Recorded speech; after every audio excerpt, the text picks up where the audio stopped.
Hello everyone!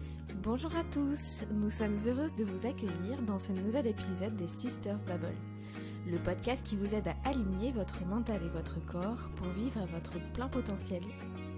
Aujourd'hui, nous allons parler du féminin sacré et tout particulièrement du cycle féminin. Alors, installez-vous confortablement et c'est parti pour un moment de partage avec nous.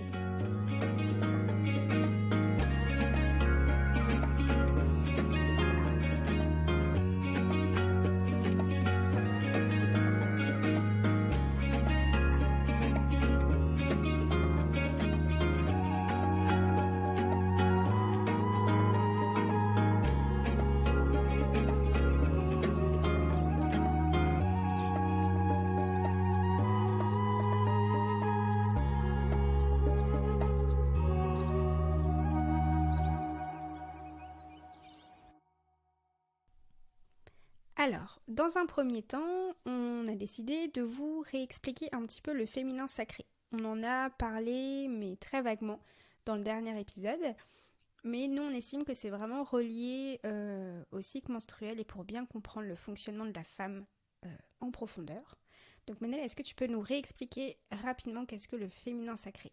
Alors du coup, il faut savoir que vraiment le féminin sacré, c'est un terme que l'on utilise de plus en plus et qu'on entend partout. Il est, comme tu disais, relié au cycle menstruel. Il s'agit en fait du retour à notre essence. C'est la réappropriation de notre corps, notre savoir ancestral et de notre puissance de création. Donc c'est la création d'un enfant, mais pas que. C'est également la création d'un projet.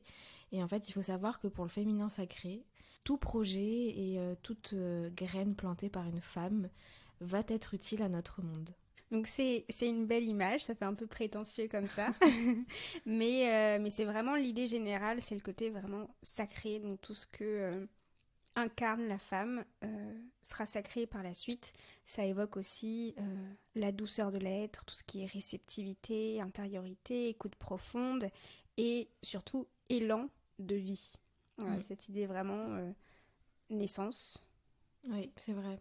Mais en fait, le féminin sacré, il y a énormément de personnes qui l'illustrent comme l'image d'une déesse ou comme une gardienne de notre temple et de notre essence. Donc oui, c'est ça. Et vraiment, le côté essence, ça va être le côté intuition innée.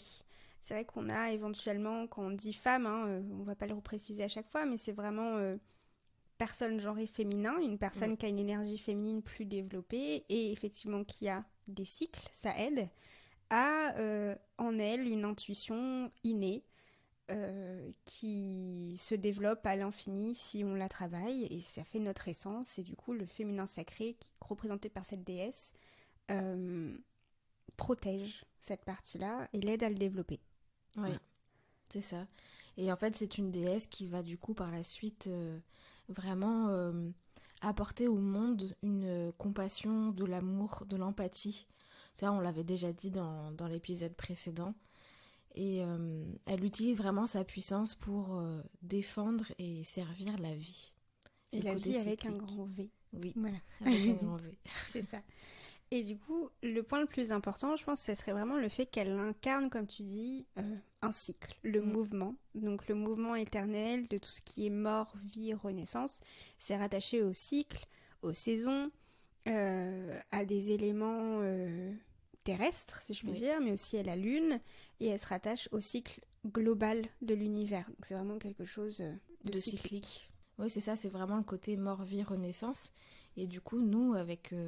en tout cas pour les personnes qui sont cyclées, vont revivre en fait à chaque fois ce côté mort, vie, renaissance pendant notre cycle menstruel. C'est ça.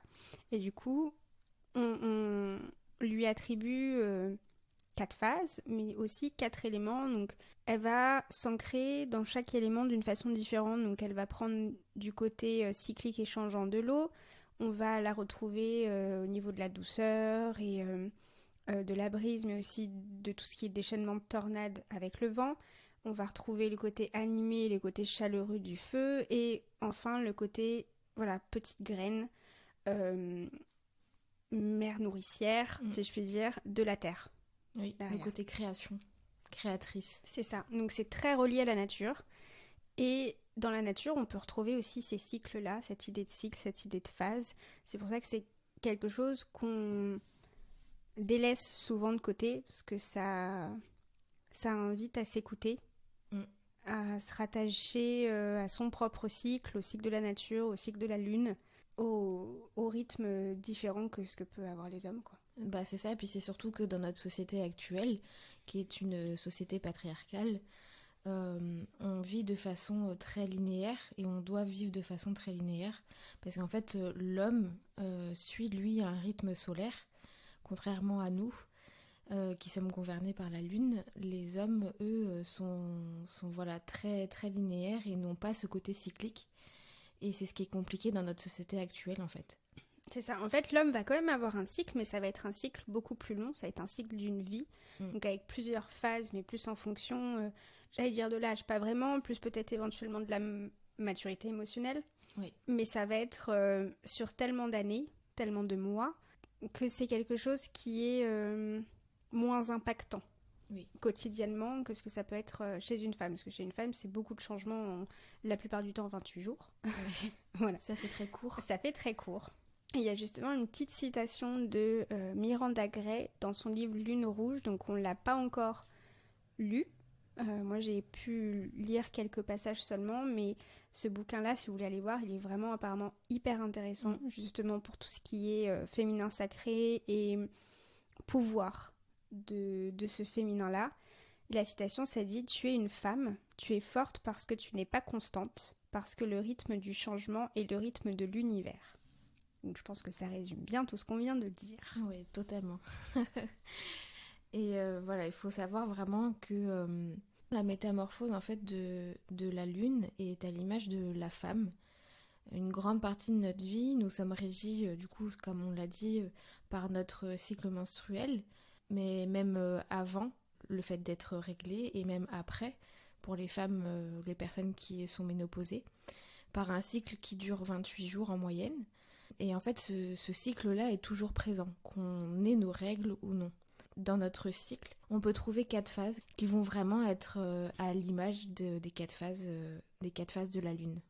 Voilà, c'est pour ça que du coup, on va vous expliquer les 4 phases juste après, mais c'est pour ça que la Lune, c'est vraiment la représentation du féminin sacré, et que la pierre de lune est aussi beaucoup utilisée, par exemple, pour tout ce qui est énergie féminine. C'est vraiment, il y a vraiment un lien très très fort. Et on vous en parlera à la toute fin. C'est pour ça aussi qu'il y a beaucoup de personnes qui font des rituels de lune, justement pour se raccrocher à leur cycle. Oui. C'est vraiment le côté lunaire qui est intéressant dans le féminin sacré. Donc du coup, dans le cycle féminin, vous allez retrouver 4 phases. Donc il y a la Vierge, la mère, l'enchanteresse et la sorcière. La sorcière, c'est le moment où on est dans la phase menstruelle. La Vierge, c'est la phase folliculaire. Vous avez ensuite la phase mère, où c'est la phase d'ovulation. Et pour finir, l'enchanteresse, où c'est la phase lutéale ou progestative. Voilà, donc à chaque fois, on va vous donner les différents noms, parce que nous, on va les appeler comme Anne les a cités il y a quelques secondes. Mais vous allez pouvoir les retrouver dans certains livres, aussi dans d'autres noms. Donc on va à chaque fois vous spécifier, vous spécifier le deuxième ou troisième nom dans lequel vous pourrez, sous lequel vous pourrez l'entendre. Voilà. Donc la première phase, c'est le début du cycle, donc la phase menstruelle, parce que du coup le cycle commence le premier jour des règles, où on va rentrer du coup dans la phase de la sorcière ou de la femme sage. Voilà.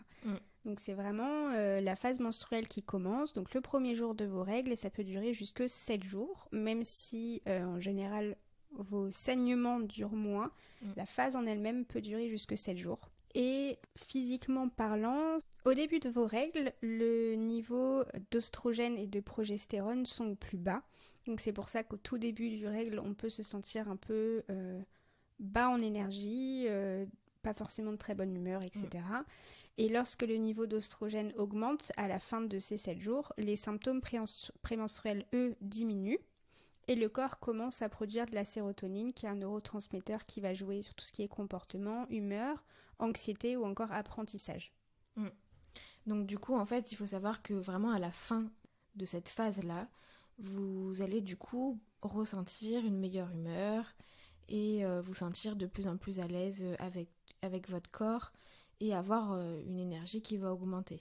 Au niveau énergétique, dans la phase menstruelle ou la phase de la sorcière, les personnes cyclées sont vraiment introverties et sont plus amènes à se focaliser sur leur intuition. On est beaucoup plus connecté à notre part obscure aussi, et du coup au monde invisible, d'où le nom du coup de sorcière.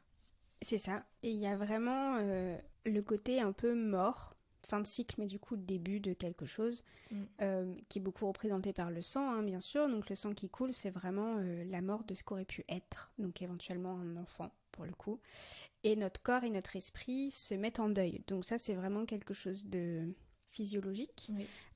Même si vous ne souhaitiez pas procréer à ce moment-là, votre corps, pendant tout le cycle d'avant, a préparé son petit nid. Là, du coup, tous ces projets, en quelque sorte, tombent à l'eau. Donc, il y a vraiment... C'est pour ça qu'on dit qu'il y a une baisse de niveau d'énergie. C'est aussi une baisse de niveau énergétique, même sans le vouloir. Parce que on est en deuil, en fait, de quelque chose qui aurait pu devenir un projet. C'est ça, voilà. C'est la mort de tout. Et du coup, c'est pour ça que cette période-là correspond principalement à l'hiver. Tout est mort, les arbres n'ont plus de feuilles. C'est ça. Et également à l'eau. Nous avons en fait vraiment besoin de silence et de repos pendant cette phase-là. C'est vraiment quelque chose de très important. C'est le symbole de la transformation et... du flux et d'une nouvelle vie. Et d'une nouvelle vie.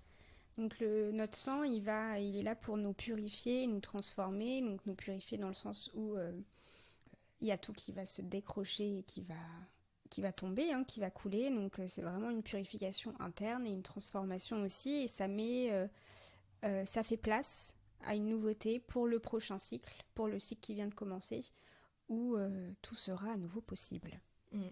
Tout à fait. Après cette première phase, la phase de la sorcière, de la femme sage ou du coup la phase menstruelle, vous allez retrouver la phase folliculaire, que l'on appelle également la phase de la vierge, de la jeune fille ou de la fée, selon les livres et ressources que vous trouverez.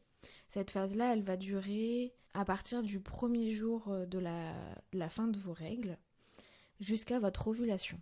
Et du coup, au cours de cette phase, le niveau, lui, d'oestrogène reste très élevé, parce qu'il a augmenté sur la fin de la phase des règles, afin de préparer le corps à l'ovulation et à la fécondation. Donc c'est vraiment une augmentation au niveau d'oestrogène qui permet de profiter de plus de force, de plus d'endurance, avec l'hormone FSH. Donc c'est... Ça s'appelle l'hormone folliculostimulante, c'est ça? Voilà, l'hormone folliculostimulante, je vous donne le défi de dire ça 3 fois très vite, qui est sécrétée par l'hypophyse, et du coup ça stimule la sécrétion des oestrogènes par l'ovaire. Du coup, en fait, ces oestrogènes-là ont plusieurs effets qui vont être très importants. Ils vont permettre de stimuler les follicules qui contiennent du coup les ovules. Ils vont favoriser l'épaississement de la muqueuse interne de l'utérus pour préparer une éventuelle nidation. Et ils vont augmenter également le désir sexuel, comme quoi la nature est très bien faite. Exactement. Et justement, dans cette phase-là, donc, la femme ne peut pas tomber enceinte pendant cette période, d'où le nom de la Vierge. Pour petit truc mnémotechnique.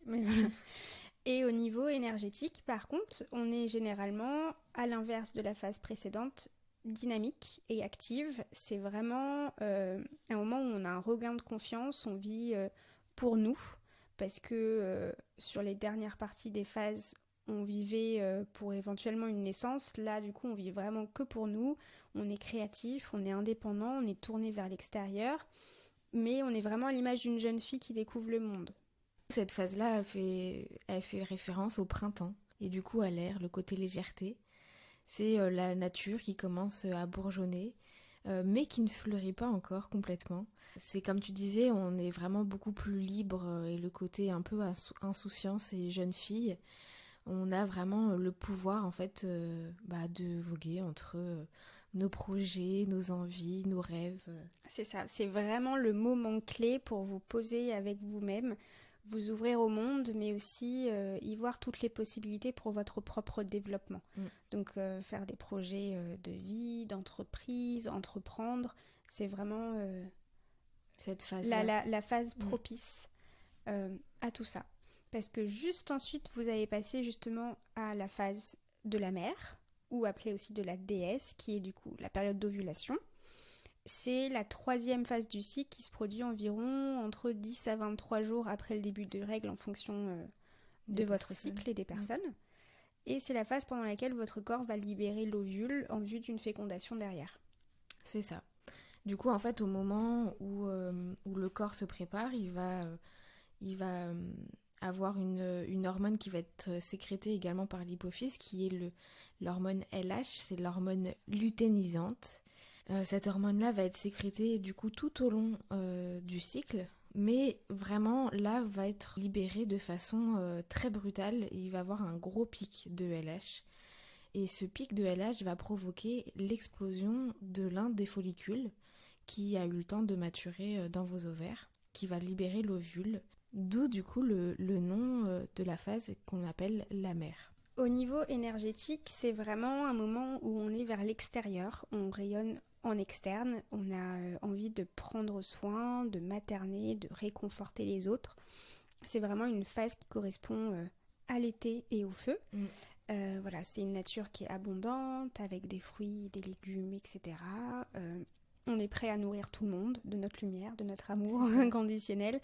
Voilà, diffuser notre chaleur, c'est le moment du coup vraiment où on a envie de prendre soin des autres ou de nos projets, mais vraiment de chérir des choses qui nous sont proches. Voilà, on a été beaucoup dans l'introspection sur les phases précédentes. Là, c'est vraiment le moment où on est le plus ouverte aux personnes, donc là, on va être par exemple aussi le plus sociable. Oui, c'est le moment de sortir du coup. Exactement. Dernière phase, c'est la phase que l'on appelle l'enchanteresse, ou sinon, au niveau scientifique, on appelle cette phase-là la phase lutéale ou progestative. La phase lutéale, du coup, c'est la 4e phase de ce cycle menstruel, et elle a lieu juste avant la phase menstruelle. C'est vraiment en fait cette phase entre la phase d'ovulation et le début des règles. Au début de cette phase, votre corps libère pareil de l'oestrogène et en grande quantité de la progestérone pour préparer votre corps à accueillir un œuf qui va être fécondé. Si l'ovule n'a pas été fécondé, ses niveaux d'hormones vont chuter. L'ovule va disparaître entre 24 et 48 heures après. Et du coup, la muqueuse interne de l'utérus, qu'on appelle l'endomètre, va se détacher de la paroi de l'utérus. On dit qu'elle desquame, ce qui du coup laissera apparaître les règles. C'est ça, c'est vraiment la phase d'entre-deux, c'est un peu la phase d'attente. Voilà, c'est vraiment une phase où on peut ressentir beaucoup justement de symptômes prémenstruels, notamment si on est sensible à la progestérone. Donc les symptômes prémenstruels, c'est vraiment dû aux hormones. Voilà, il y a des personnes qui sont plus ou moins sensibles. C'est vraiment à cause de toutes les hormones qui sont libérées en très grosse quantité et ce changement-là hormonal. Mais ça va être aussi parce que c'est une phase d'attente. Donc c'est le corps, il sait pas trop quoi faire. Il est en train de finir de préparer tout ce qu'il faut pour éventuellement une fécondation. Mais d'un seul coup, il va tout relâcher ses efforts. Et il va y avoir une très grosse chute. Et c'est souvent là où les symptômes prémenstruels peuvent être assez conséquents. Au niveau énergétique, c'est vraiment un moment où on peut détenir une très grosse puissance de création, mais aussi une dualité, donc le côté vie-mort, ombre-lumière, d'où le nom enchanteresse, parce que c'est vraiment la part d'ombre et la part de lumière qui... Ouais, c'est deux univers en fait qui vivent en nous, et du coup c'est vraiment à ce moment-là qu'il va falloir apprendre à aimer justement notre part d'ombre et oser les exprimer. Parce qu'en fait, à ce moment-là, on est souvent et généralement beaucoup plus irritable et moins patiente. Mais du coup, il faut accueillir ces émotions-là et c'est vraiment quelque chose de très très important pendant cette phase. C'est ça, faut pas oublier que c'est une phase où on est en dualité avec nous-mêmes. Pendant 30 minutes, on a besoin d'être entouré de plein de monde et de parler avec plein de personnes. Et ça se trouve, 5 minutes après, on va plus avoir besoin de rester chez nous tranquillement à regarder Netflix et manger du chocolat. Et les deux sont ok, chacun réagisse comme ils veulent. Mais c'est justement, les symptômes prémenstruels peuvent justement être beaucoup moins acceptés si on essaie d'aller à l'encontre de nos ressentis. Il faut vraiment écouter son corps. Voilà. Cette partie-là, justement, c'est la partie automne et terre. Donc c'est juste après le pic estival. On est invité à l'introspection, à nous délester de tout ce qui ne nous convient plus. Comme les arbres le font avec leurs feuilles, il faut lâcher prise. On a besoin de nous ancrer en nous-mêmes et nous préparer à laisser mourir ce qui doit mourir. Tout à fait. Très poétique. Exactement. Dans le livre dont Sarah parlait, Lune rouge de Miranda Gray, elle partage énormément justement sur cette notion, donc lune rouge et lune blanche. Donc vous pourrez retrouver aussi voilà, toutes les informations sur si vos règles correspondent avec la pleine lune ou à l'inverse, elles vont correspondre plutôt à la nouvelle lune. Il y a également Peggy qui a écrit un très très bel article dessus sur son blog. Est-ce que tu peux justement du coup nous dire un petit peu, on va pas rentrer dans les détails, mais un peu plus justement Sarah sur cette correspondance avec la pleine lune ou la nouvelle lune? Ouais.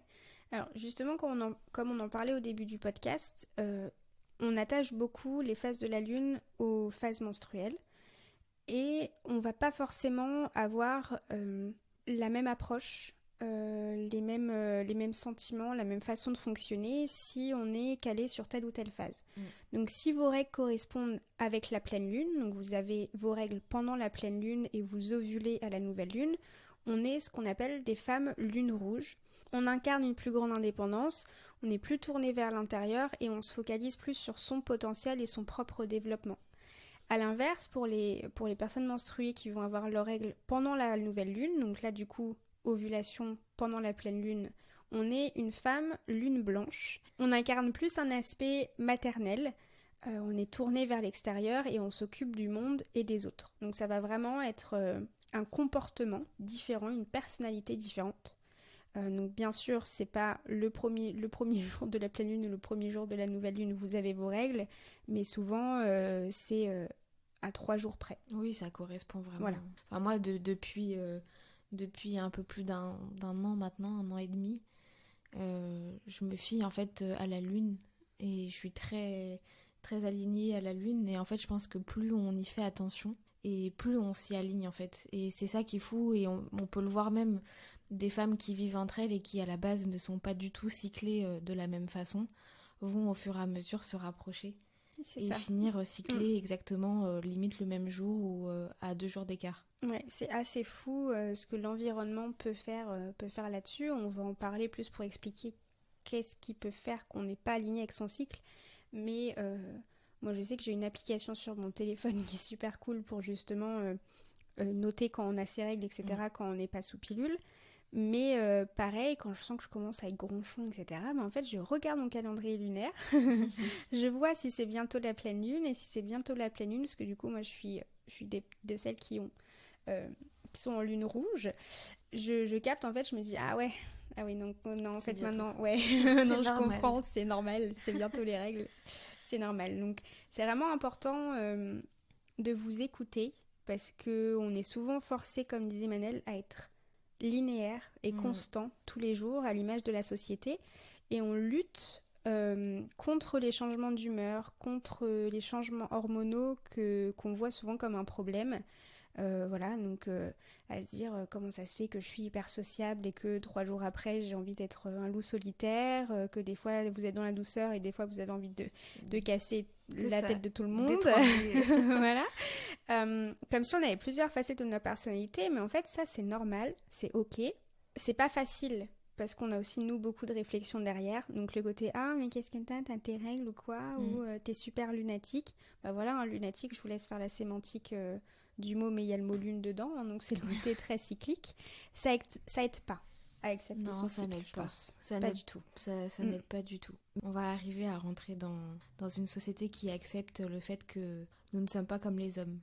Exactement. Mais il faut savoir aussi que c'est difficile au final, parce qu'en 28 jours, il y a énormément de changements qui sont souvent compliqués, donc des changements même hormonaux. Et c'est fatigant si on s'écoute pas et qu'on se donne pas la permission d'être, en fait, de s'aligner. Qu'on essaye toujours d'être tout le temps aussi productif, quelle que soit notre phase du cycle. C'est pas possible, en fait. Bah non. De faire ça. Et il faut savoir aussi, du coup, que le cycle menstruel, C'est un cycle qui n'est pas réglé comme du papier à musique, comme là on le disait tout à l'heure.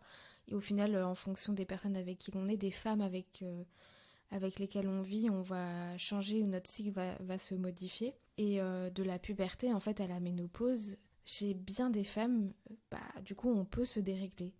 Parfois de façon anodine, pour se rapprocher du coup des personnes avec qui l'on vit. Du coup, c'est des choses qui vont être normales, ça va être des variations, qui peuvent prendre la forme de saignements inopinés, ou des choses un peu, on est un petit peu déréglé, c'est un cycle un peu irrégulier.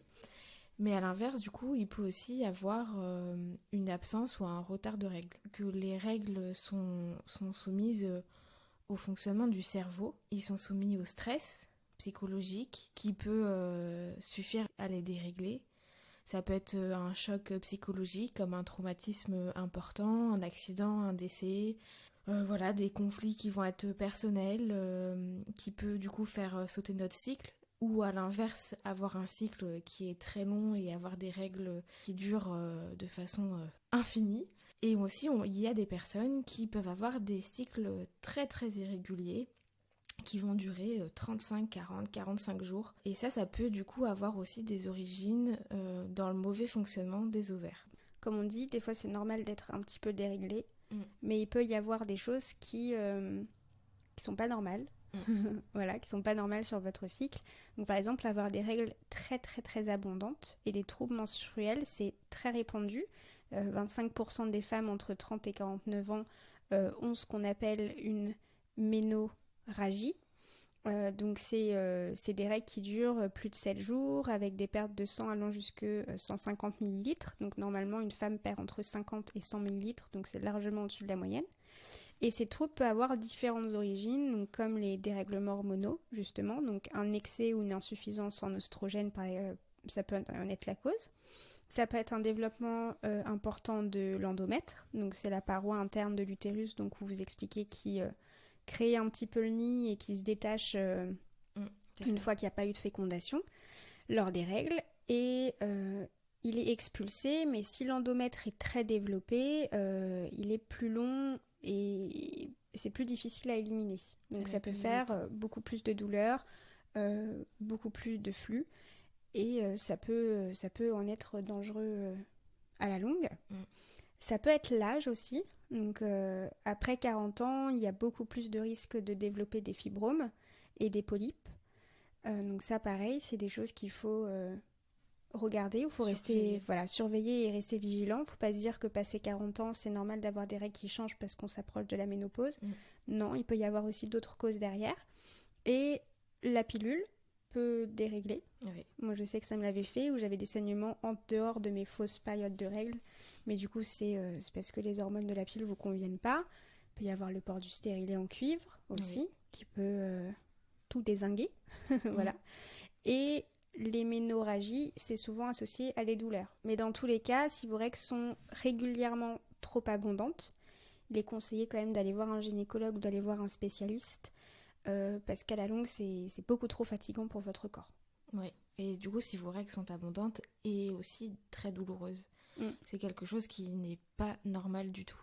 D'avoir des syndromes prémenstruels qui sont trop douloureux, non, c'est pas ok en fait. Il faut vraiment se poser la question et aller consulter un gynécologue et forcer, parce que c'est vrai que malheureusement parfois certains gynécologues ou même médecins traitants ont encore cette habitude-là de dire mais non, c'est normal.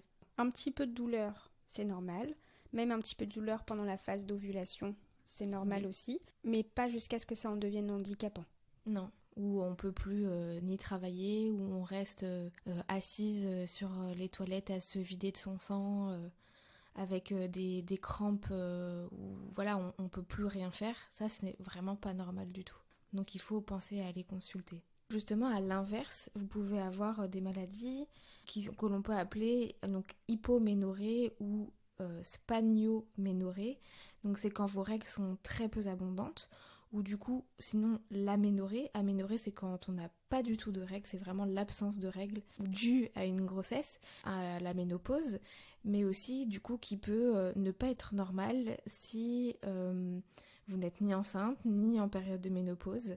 Ça peut être dû à un problème alimentaire, un régime alimentaire extrême, à une anorexie, problème de boulimie, à une pratique intensive d'un sport, à un problème d'obésité ou également à la prise de certains médicaments. Donc voilà, il faut savoir aussi que quand on a un flux qui n'est pas assez abondant ou qui est inexistant, il faut se poser des questions. On va pas énumérer avec Manel tout ce qui peut, enfin toutes les maladies, parce qu'il y a au final énormément de maladies exclusivement féminines liées à vos règles. Vous pouvez faire des petites recherches de votre côté, mais sachez que c'est des choses des fois qui ne sont pas normales, donc allez consulter, c'est très important pour votre santé globale, parce que c'est quand même quelque chose qui revient tous les mois. Hein.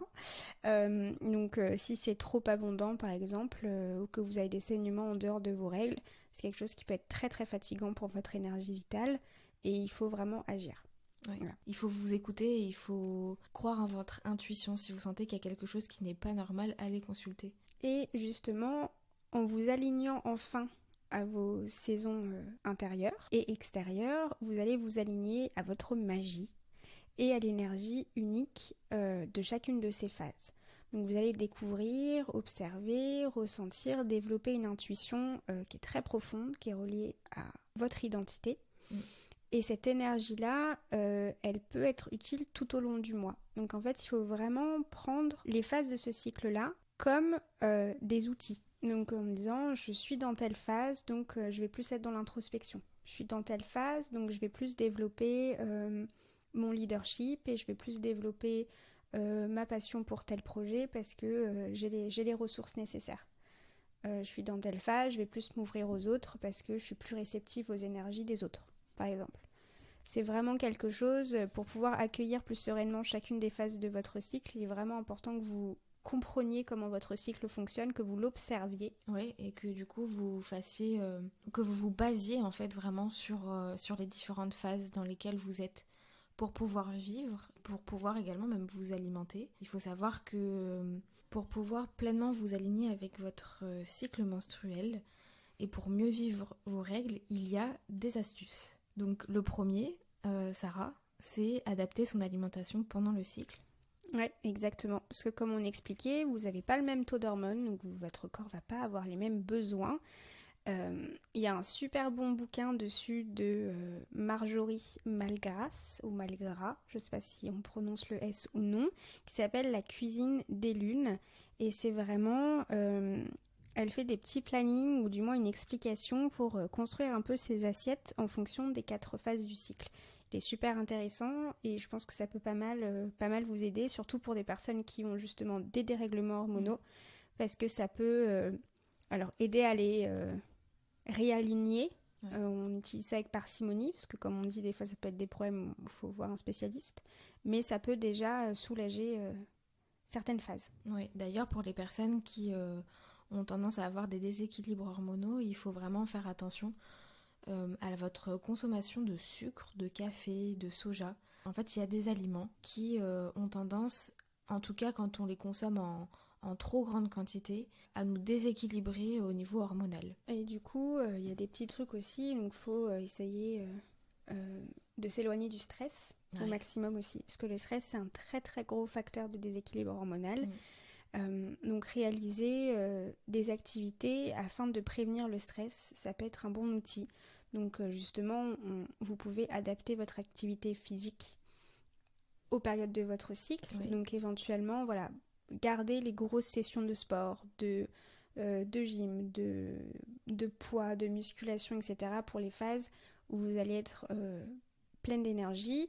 Et pour les moments prémenstruels et de menstruation, gardez peut-être les exercices de méditation, de yoga, de respiration, cohérence cardiaque, être vraiment dans le moment présent pour souffler. Voilà. Il y a le Hatha Yoga qui est spécifique par exemple pour la période de règles.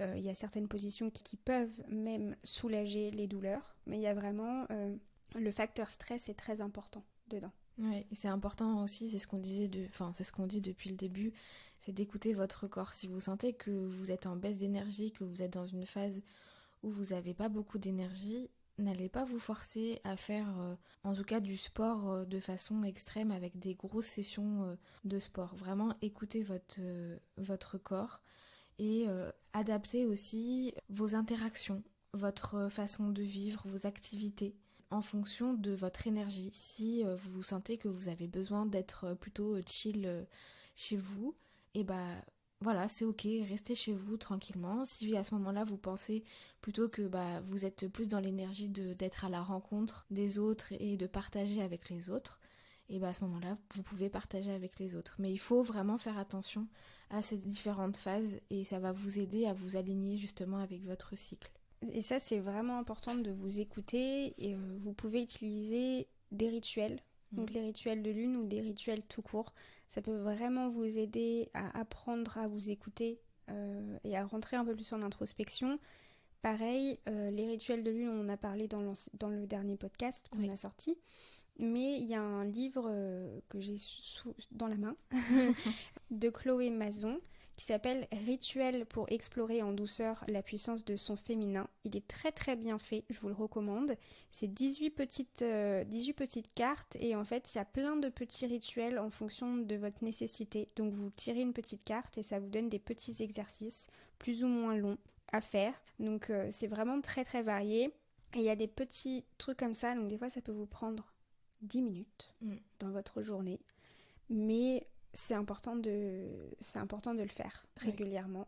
Après, ça va devenir un peu un automatisme. C'est comme les exercices de respiration, de cohérence cardiaque. C'est vraiment quelque chose d'important. Ouais, et puis au final, quand on les fait pas, il y a quelque chose qui nous manque. Exactement.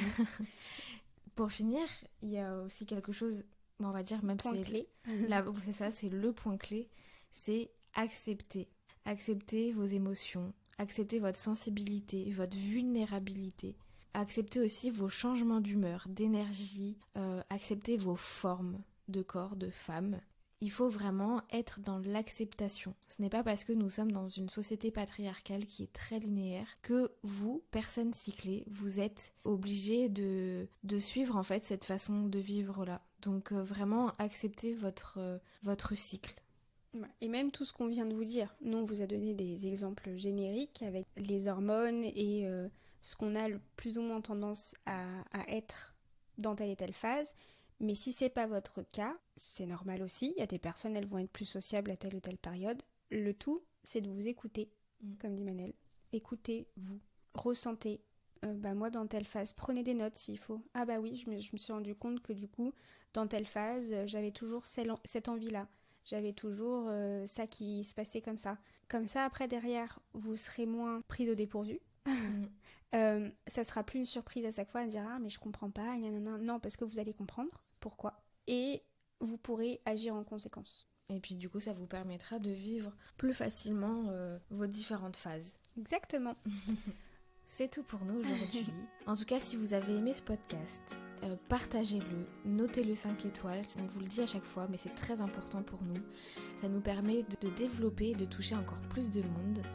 Pour continuer à partager avec nous, vous pouvez laisser un commentaire ou écouter un ancien podcast ou simplement nous retrouver sur notre Instagram où nous partageons quotidiennement des inspirations avec vous. Et on se retrouve dans un prochain épisode et en attendant, continuez à trouver l'équilibre et à vous ancrer dans votre santé. On vous souhaite une très belle fin de journée. Et prenez soin de vous.